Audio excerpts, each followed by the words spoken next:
हर हर महादेव। आप सभी को इस वर्ष 2026 की आमलिक एकादशी या रंग भरी एकादशी 27 फरवरी को मनाई जाएगी।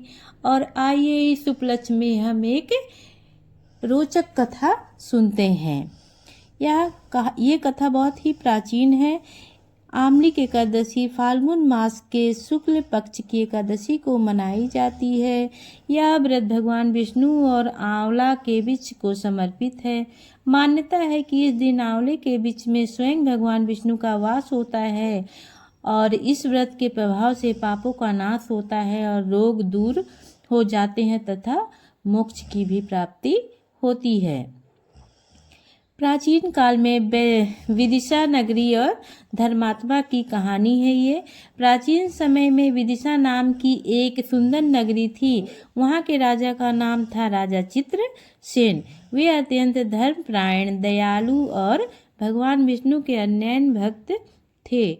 उनके राज्य में प्रजा सुखी और संतुष्ट थी। कोई भी व्यक्ति दुखी या असहाय नहीं था। राजा चित्रसेन दिन प्रतिदिन प्रातःकाल स्नान कर भगवान विष्णु की पूजा करते रहते थे और सभी को धर्म का पालन करने की प्रेरणा देते रहते थे। उनके राज्य में प्रत्येक एकादशी का व्रत अत्यंत श्रद्धा और उत्साह से मनाया जाता था। फाल्गुन मास की शुक्ल पक्ष की एकादशी आई। यह दिन था आमलिक एकादशी का। राजा ने घोषणा करवाई कि पूरे राज्य में इस दिन व्रत और पूजा बड़े धूमधाम से की जाएगी। नगर के बीचों बीच एक विशाल आंवले का वृक्ष था। मान्यता थी कि उस वृक्ष में स्वयं भगवान विष्णु का वास रहता है। फिर पूजा की तैयारी शुरू की गई। एकादशी के दिन प्रातः काल से ही पूरा नगर भक्तिमय हो गया। स्त्री, पुरुष, बच्चे, वृद्ध सभी स्नान करके स्वच्छ वस्त्र धारण कर आंवले के वृक्ष के पास एकत्रित हो गए। राजा चित्रसेन ने विधि विधान से आंवले के वृक्ष की पूजा की। उन्होंने धूप, दीप, फूल, नैवेद्य अर्पित किया और भगवान विष्णु का स्मरण किया। सभी लोगों ने भजन कीर्तन किया और रात भर जागरण भी किया। पूरे नगर में भक्ति और श्रद्धा का वातावरण गूंजने लगा। ऐसा प्रतीत हो रहा था मानो स्वयं भगवान विष्णु वहां पर उपस्थित हो गए हैं। उसी नगर में एक शिकारी रहता था। उसी नगर के पास एक वन में एक गरीब शिकारी रहता था। उसका जीवन कठिन था। वह दिन भर जंगल में शिकार करता और उसी से अपना जीवन यापन करता था। यह धार्मिक नहीं था, ना ही उसे व्रत, उपवास, पूजा पाठ की कोई भी जानकारी थी। उस दिन भी वह शिकार की तलाश में जंगल में घूम रहा था, परंतु उसे कोई शिकार नहीं मिला। थका हारा और भूखा वह नगर की ओर चला आया। नगर में उसने देखा कि लोग आंवले के वृक्ष के पास भजन कीर्तन कर रहे हैं। वह भी जिज्ञासा से वहां बैठ गया। भूखा होने के कारण उसने कुछ नहीं खाया और अनजाने में ही उसका व्रत हो गया। रात भर वह वहीं बैठा रहा और भगवान विष्णु के भजन सुनता रहा। उसके मन में एक अनोखी शांति का अनुभव हुआ।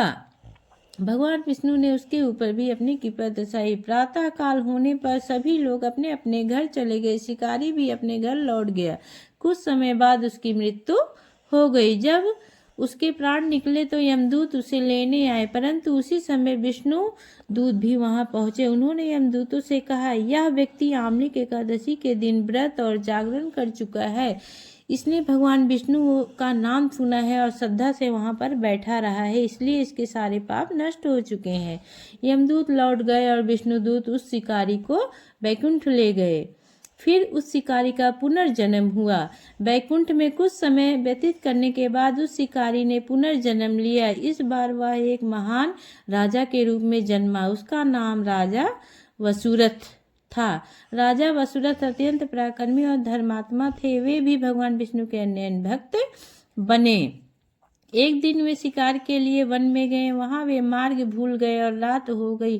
तभी कुछ डाकुओं ने उन्हें घेर लिया। डाकुओं ने राजा पर आक्रमण करना चाहा, परंतु अचानक वहां एक दिव्य स्त्री प्रकट हुई। उसके शरीर से तेज निकल रहा था। उसने डाकुओं का नाश कर दिया। राजा चकित होकर रह गए। उन्होंने यह दिव्य स्त्री से पूछा, आप कौन है? उसने कहा, मैं आमलिक एकादशी का व्रत हूँ। पिछले जन्म में तुमने अनजाने में यह व्रत किया था और उसी के पुण्य से आज तुम्हारी रक्षा हो पाई है। यह सुनकर राजा वसुरथ ने भगवान विष्णु को प्रणाम किया और जीवन भर एकादशी व्रत करने का पालन किया। आमलिक एकादशी के अपने कुछ अलग ही महत्व हैं। आमलिक एकादशी का व्रत अत्यंत फलदायी माना जाता है। इस दिन आंवले के वृक्ष की पूजा करने से भगवान विष्णु की कृपा हमेशा बनी रहती है। कहते हैं कि आंवले का वृक्ष पवित्रता और स्वास्थ्य का प्रतीक है। इसमें औषधीय गुण भी पाए जाते हैं, इसलिए पूजा के साथ साथ आयुर्वेद भी इसमें महत्वपूर्ण स्थान रखता है। इस दिन व्रत रखने से पापों का नाश होता है, रोग से दूर होते हैं हम, और सुख समृद्धि की प्राप्ति होती है अंत में, तथा हमें मोक्ष की प्राप्ति भी मिलती है। इसीलिए इस व्रत को हम जाने अनजाने में करने से हमें सत्कर्म में ही फल मिलता है। भगवान की भक्ति कभी व्यर्थ नहीं जाती। सच्चे मन से किया गया व्रत और पूजा जीवन में चमत्कार ला सकता है। आमलिक एकादशी केवल एक व्रत नहीं है, बल्कि आस्था, श्रद्धा, भक्ति का एक पर्व है। इस प्रकार आमलिक एकादशी की यह पावन कथा हमें धर्म, भक्ति और सत्कर्म की प्रेरणा देती है। जो भी श्रद्धा और विश्वास से इस व्रत को करता है, उसे भगवान विष्णु की विशेष कृपा प्राप्त होती है। ओम नमो भगवते वासुदेवाय। इस मंत्र का हमें, जिस दिन हम इस व्रत को रखें, इस मंत्र का जाप हमें अवश्य ही करना चाहिए।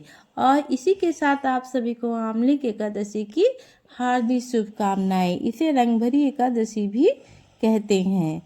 हर हर महादेव।